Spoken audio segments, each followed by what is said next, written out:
So, the staff and volunteers Christmas party happened last night, and I am in pain. Sadly, this isn't actually any of that drunken pain that people are renowned for getting in after such events. This is pain from dancing, and whilst I could find that mildly embarrassing, for some reason I don't. I am aware that I danced like everyone's favourite drunk uncle, but I did it for a few reasons. One, because I found that dancing is quite an easy way to take the proverbial. And two, nobody cares. That's the main one.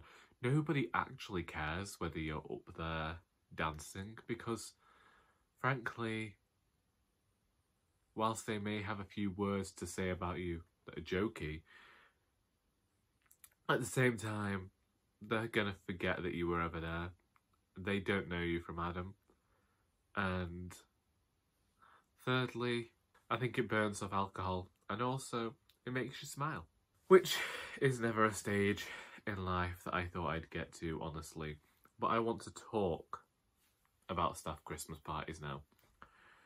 I'm gonna go back, because I have been going to staff and volunteer Christmas parties since I was a volunteer myself back in 2008. It was my first Christmas with the charity, and I hadn't yet reached the stage of wearing trousers for anything but school. And so I alternated between a pair of black jogging bottoms and a pair of grey jogging bottoms for anything that could be done socially out of school. And of course this was because elastic is incredibly comfortable to a fat teenager. I did not care. And there is a photo on the internet, and I saw myself in this photo. I have never been more disgusted. Well, actually, no, there have been a few times where I've been disgusted with myself, but that was one of them. And I'm incredibly nervous because I don't know anybody at this Christmas party. Back then, we only had one shop. And so rather than go for a separate shop Christmas do, we were going for a Christmas do with all of the staff from head office as well. And I knew nobody from head office either. And I'm there at 16 years old, wary of eating anything, because as I've mentioned only this week, I don't like eating in front of people that I don't know. And so it was a buffet style thing. I didn't yet eat salad, I didn't have mayonnaise or any of those things. I was even more of a fussy eater than my vegetarian self. And I remember getting sat at a table with these 5 people I didn't know, one of them being the CEO of the charity. Nobody had informed me at this point that these were actually the staff from the head office.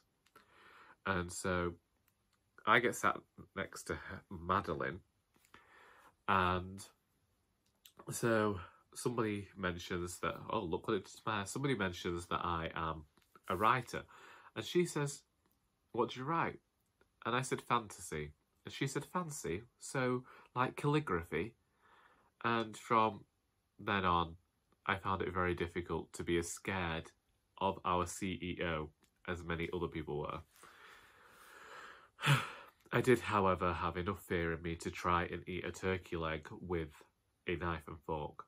It didn't go well. I still came home hungry. However, the biggest thing to happen that night was a huge argument between 2 of my fellow volunteers, which led to one of them being led outside whilst proclaiming that had a certain other volunteer been in her country, he would have been shot.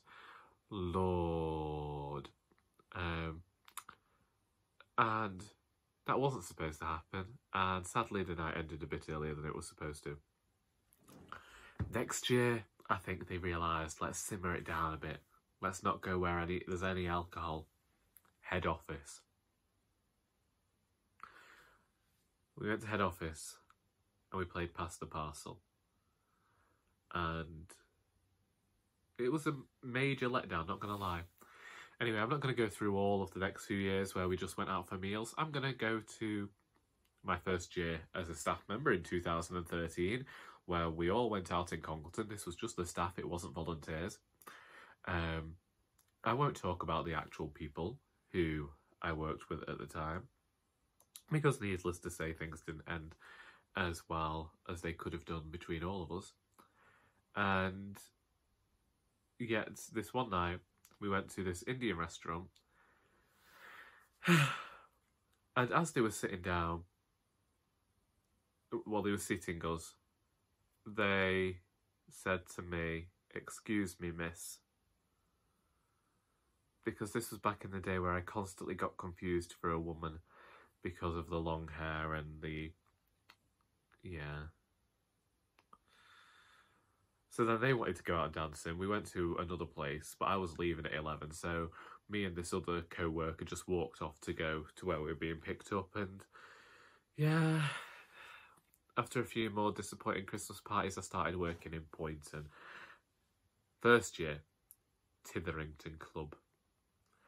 And so let's bear in mind that none of these Christmas dues have I ever danced, because even at parties, I always went to a Christmas party every year with my family at the cricket club, and I never danced there.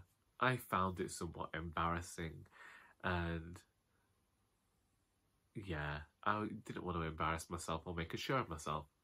But at the Titherington Club, I was sat with one of my volunteers, an older lady, and she wanted to dance, and she kept asking me, and I kept saying no.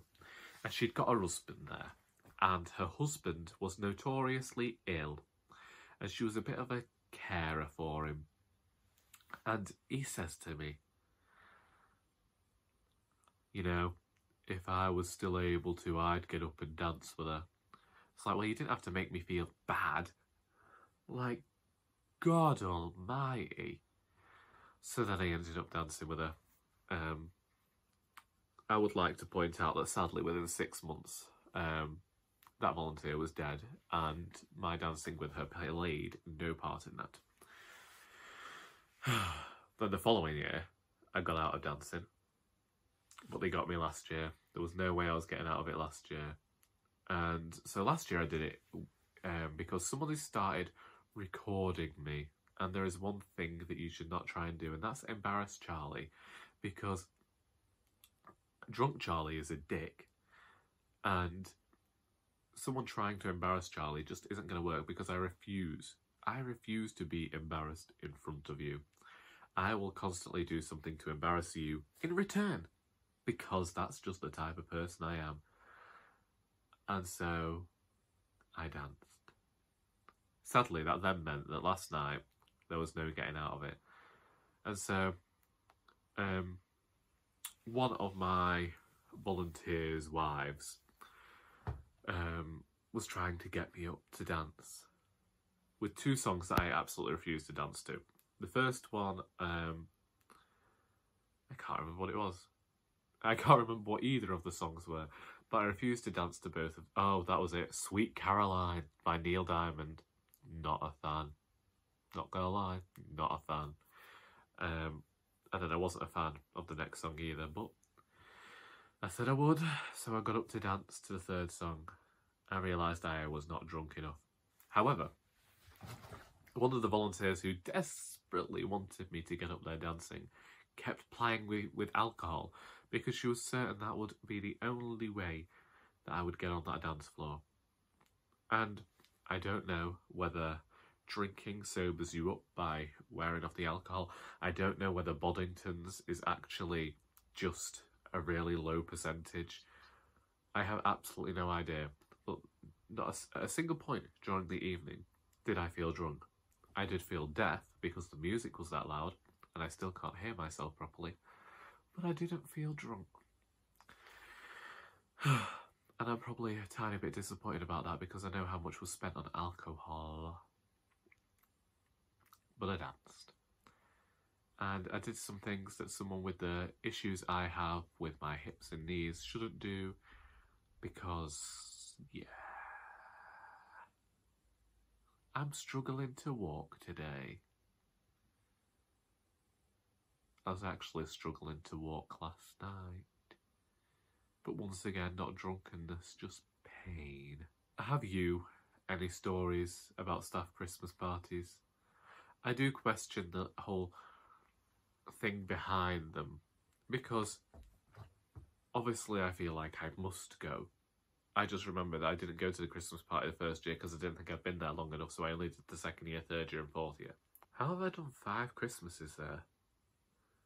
15, 16, 17, 18. I've done 5 Christmases. And 4 Christmas parties. Wow. I didn't expect it to be that many. Wow. Either way, they're done. They're gone. They only come round once a year. And I feel like it's a great time to actually relax with each other outside of the setting that is the shop. And I do feel like you get to see a different side of people at these things, which is always nice.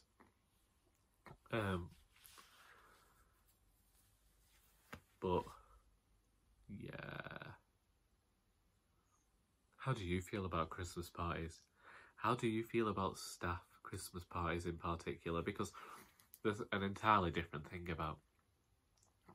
Oh Lord, I didn't even mention the food, for crying out loud. That was the whole point of this video, the food. I'm ending the video here without mentioning the bloody food. Okay, so, as we know, vegetarian, limits options, great stuff. So, firstly, I went with a salad, because ever since I know how easy it is to make soup. If I wanted some sort of weird herbal scented water, then I could make it a lot better at home. Soup. So I had to go with salad, pear and walnut salad. Awful, absolutely awful, right? They'd grilled chicory and put that in the centre of the plate, drizzled some weird red wine reduction on there, put chopped a walnut in half and put that on there, and slithers of pear that were as thin as my finger. Got 3 of them. Guess what? Wasn't full after that. And I was paying a lot of money for this night. It was £36 for a night. So how much is that per course? £12 per course and a glass of Prosecco. Not really cost effective here. So they take this weird, bitter, horrible food off me and bring to me a brie and beetroot tart with Brussels sprouts, carrots, and you can pick a few roast potatoes off. In the meantime, someone has stolen my bread roll because somebody got mixed up. So the one on my left was gone, the one on my right was gone, I'm on my own. So then this brie and beetroot tart, salty as anything. I don't even think it was brie. There was beetroot in there.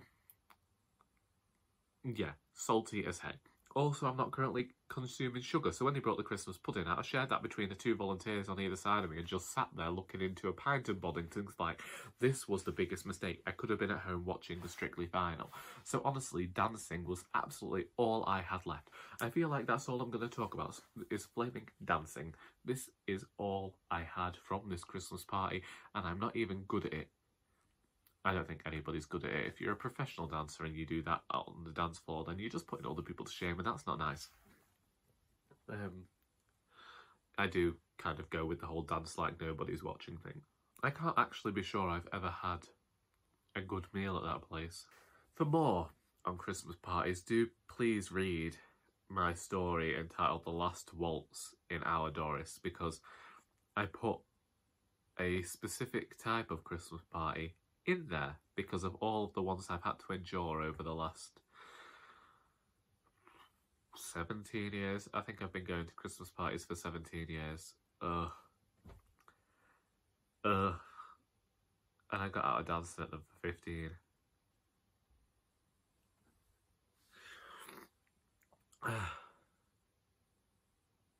Right. I've talked about that for much too long now.